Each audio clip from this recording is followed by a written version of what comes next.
যোহন 17 অধ্যায়ত আমি যীশুখ্ৰীষ্টই কৰা প্ৰাৰ্থনাৰ বিষয়ে পঢ়িবলৈ পাওঁ। তেওঁ শিষ্যবিলাকৰ কাৰণে প্ৰাৰ্থনা কৰিছিল ক্ৰুচত যোৱাৰ আগত, আৰু তেওঁ কৈছিল যে they are not of the world neither me. তাৰ মানে তেওঁলোক শিষ্যসকল এই পৃথিৱীৰ নহয় আৰু ময়ো নহয়।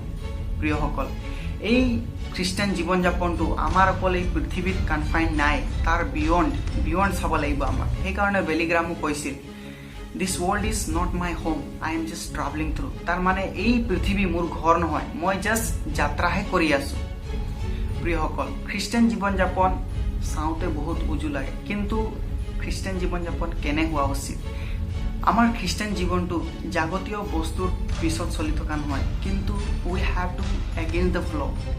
যি মানে বৈ আছে তাৰ বিপৰীতে আমাক যাব লাগিব। সেইটো হৈছে খ্ৰীষ্টান জীৱন। যীশুখ্ৰীষ্টইও পৰ্বতত দিয়া উপদেশত আমি যদি পঢ়ো 5:16 মঠি, খ্ৰীষ্টই কৈছে যে তোমালোকৰ পোহৰ জগতৰ আগত প্ৰকাশিত হওক, আৰু তোমালোকৰ ভাল কৰ্ম চাই তেওঁবিলাকে স্বৰ্গত থকা যি পিতৃ তেওঁ আৰাধনা কৰিব বুলি কৈছে, আৰু তেওঁক জানিব। প্ৰিয়সকল, খ্ৰীষ্টান জীৱন যাপন এটা সম্পূৰ্ণ বেলেগ ধৰণৰ জীৱন যাপন, যাক আজি আমি জনা উচিত। হওক, আজি অলপ সময় আমি আলোচনা কৰিম কেইটামান পইণ্টৰ বিষয়ে। মোৰ খ্ৰীষ্টান জীৱন যাপন কেনে হ'ব লাগিছিল, আপোনাৰ খ্ৰীষ্টান জীৱন যাপন কেনে হ'ব লাগিছিল। সকলোকে প্ৰেইজ দ্য লৰ্ড আৰু জয় মাসি। অসমীয়া খ্ৰীষ্টান সমাজ চেনেলত সকলোকে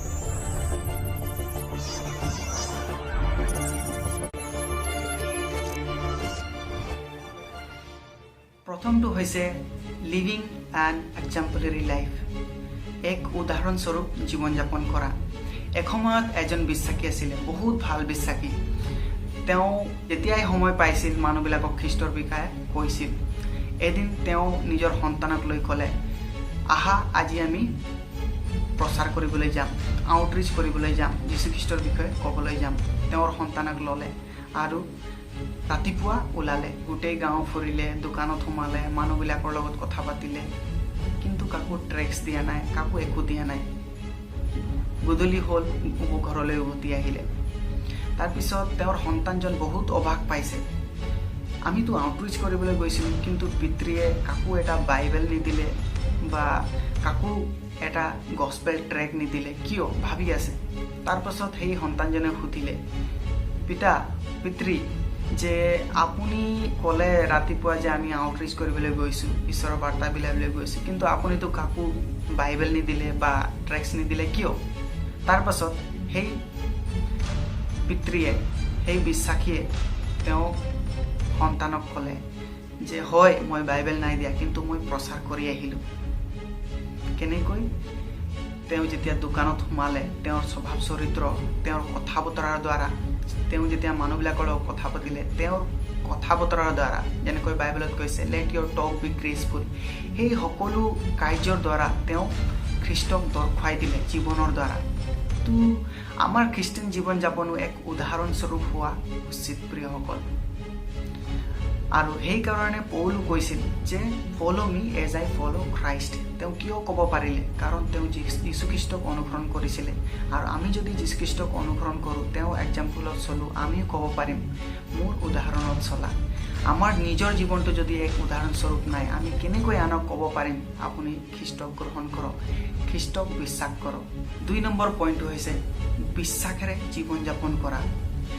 বিশ্বাসেৰে জীৱন যাপন কৰিব লাগিছিল মোক এক খ্ৰীষ্টান হিচাপে, কিন্তু বহু সময়ত আমি কৰিব নোৱাৰোঁ। খ্ৰীষ্টিয়ানৰ মেইন ফাউণ্ডেশ্যনটোৱেই হৈছে বিশ্বাস। আমি বিশ্বাসৰ দ্বাৰাই যীশুখ্ৰীষ্টক গ্ৰহণ কৰোঁ, বিশ্বাসৰ দ্বাৰাই আমি জীৱন যাপন কৰোঁ। আৰু আমি পঢ়িবলৈ পাওঁ ৰোমিয়া 1 অধ্যায়ত কেনেকৈ পৌলে এক্সপ্লেইন কৰিছে বিশ্বাসৰ দ্বাৰাই কেনেকৈ আমি জীৱন যাপন কৰিব লাগে, আৰু সেই বিশ্বাসৰ দ্বাৰাই কেনেকৈ আমি ধাৰ্মিক বুলি গণনা হওঁ। আৰু সেই বিশ্বাসৰ দ্বাৰাই আজি আমাৰ অনন্ত জীৱন আছে। আমি যদি ৰোমিয়া 1 পঢ়োঁ, তাত এনেদৰে লিখা আছে, মই পঢ়ি দিছোঁ আপোনালোকৰ কাৰণে।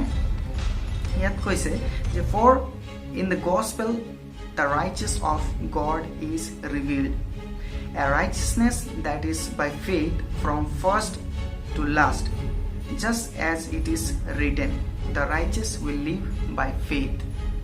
প্ৰিয়সকল, ইয়াত কৈছে যে ধাৰ্মিকজন বিশ্বাসৰ দ্বাৰাই জীয়াই থাকিব। আমাক আজি খ্ৰীষ্টান স্বৰূপে আমাৰ বিশ্বাসৰ জীৱনটো ৰিভিল হ'ব লাগিব, প্ৰকাশিত হ'ব লাগিব আনৰ ওপৰত। আমাৰ বিশ্বাস, আমি যাক বিশ্বাস কৰোঁ, সৌবৰ্তাৰ ওপৰত যি বিশ্বাস কৰোঁ, যীশুখ্ৰীষ্টৰ ওপৰত যি বিশ্বাস কৰোঁ, আমাৰ এই বিশ্বাসৰ জীৱনটো ৰিভিল হ'ব লাগিব, যাতে এই বিশ্বাসৰ দ্বাৰাই আমি ধাৰ্মিক ৰূপে গণনা হ'ব পাৰিম। প্ৰিয়সকল, 3 নম্বৰ পইণ্টটো হৈছে যে আমি খ্ৰীষ্টান জীৱন যাপন কৰোঁতে আমি নিজৰ জীৱনটো ক্ৰুচত হত কৰিব লাগিব।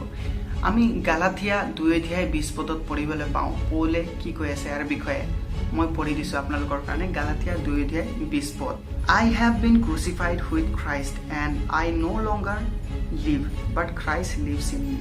The life I now live is the body. I live by faith, the Son of God, who loved me and gave himself for me. তাৰ মানে ইয়াত কৈছে যে মই ক্ৰুচত খ্ৰীষ্টৰ লগত হত হ'লোঁ, আৰু মই নিজৰ কাৰণে নহয়, কিন্তু মই খ্ৰীষ্টক জীয়াই আছোঁ। তো খ্ৰীষ্টান জীৱন যাপনটো আমাক নিজতে হত হৈ খ্ৰীষ্টৰ লগত জীৱন যাপন কৰা হ'ব লাগিব। নিজকে হত কৰা মানে কি এতিয়া? তাৰ মানে নিজৰ ইচ্ছামতে নহয়, নিজৰ অভিলাষৰ মতে নহয়, কিন্তু খ্ৰীষ্টৰ ইচ্ছামতে তেওঁৰ আজ্ঞা পালন কৰি তেওঁৰ মতে জীৱন যাপন কৰাটো হৈছে নিজকে হত কৰা খ্ৰীষ্টক। সেইকাৰণে পল ক'ব পাৰিছে যে মই খ্ৰীষ্টৰ লগত ক্ৰুচত হত হ'লোঁ। আজি আমি ক'ব পাৰিম নেকি প্ৰিয়সকল যে ময়ো খ্ৰীষ্টৰ লগত ক্ৰুচত হত হ'লোঁ? আমাৰ স্বভাৱ চৰিত্ৰৰ দ্বাৰা, আমাৰ প্ৰকৃতিৰ দ্বাৰা আমি দেখুৱাব পাৰিছোঁ নেকি যে আমি খ্ৰীষ্টত হত হৈছোঁ আৰু আমি আগবাঢ়ি গৈছোঁ? চিন্তা কৰা উচিত। 4 নম্বৰ কথাটো, আমাৰ খ্ৰীষ্টান জীৱন যাপন কেনে হ'ব লাগিছিল, মোৰ খ্ৰীষ্টান জীৱন যাপন কেনে হ'ব লাগিছিল, সেইটো হৈছে মোৰ খ্ৰীষ্টান জীৱন যাপনটো মই শেষলৈকে ধৰি ৰাখিব পাৰিছোঁনে নাই। কাৰণ বহুত সময়ত আমি এদিন, দুদিন, এমাহ, 2 মাহ তেনেকুৱা নিজৰ বিশ্বাসটোক ধৰি ৰাখিব পাৰোঁ, কিন্তু বহুত সময়ত কিছুমান সমস্যা হোৱাৰ কাৰণে ডিউ টু চাম চাৰ্কামষ্টেঞ্চেছ উই গো বেক, আমি বেকশ্লাইড হৈ যাওঁ। তো সেইকাৰণে আমি যদি ইব্ৰী 38 and 39 ভাৰ্ছ পঢ়োঁ, তাত এনেদৰে লিখা আছে, and but my righteousness one will live by faith, and I take no pleasure in the one who seeks back, but we do not belong to those who seek back and are destroyed, but to those who have faith and are saved. তাৰ মানে এই বাক্যত কৈছে যে আমি সেইসকলৰ ফল্ডত নাহোঁ যিসকলে মানে নিজৰ বিশ্বাসৰ পৰা বেকশ্লাইড হৈ যায়। আমি শেষলৈকে বিশ্বাসক ধৰি ৰাখিব পাৰিব লাগিব।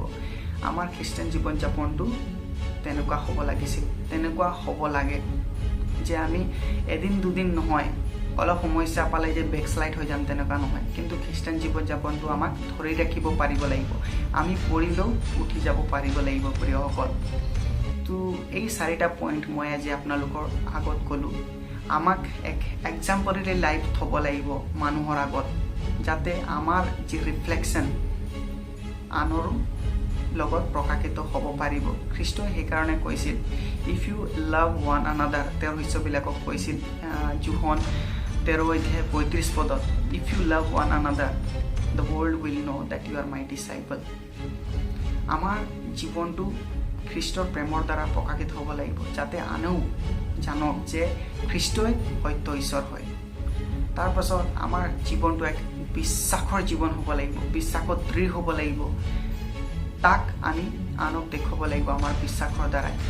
তাৰপাছত আমি নিজতে হিত হ'ব লাগিব, নিজৰ বাঞ্ছামতে নহয়, নিজৰ ইচ্ছামতে নহয়, কিন্তু ঈশ্বৰৰ ইচ্ছামতে, ঈশ্বৰৰ প্লান মতে আমি আগবঢ়া উচিত।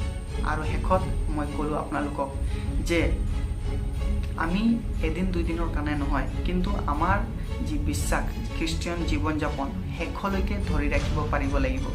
আমি সেই ফল্ডত যাব নালাগে যি লোকসকলে অলপ সময় খ্ৰীষ্টত থাকিব পাৰে আৰু বেকশ্লাইড হৈ যায়। প্ৰিয়সকল, আমি বিশ্বাসত দৃঢ় হ'ব লাগিব আৰু আগবাঢ়ি যাব লাগিব। এনেকুৱা ধৰণৰ এটা খ্ৰীষ্টান জীৱন যাপন আজি আমি জীয়াই থকা উচিত। মই আশা কৰোঁ এই বাৰ্তাৰ দ্বাৰা আপোনালোকে আশীৰ্বাদ প্ৰাপ্ত হৈছে। ঈশ্বৰে সকলোকে আশীৰ্বাদ কৰক। Praise the lord.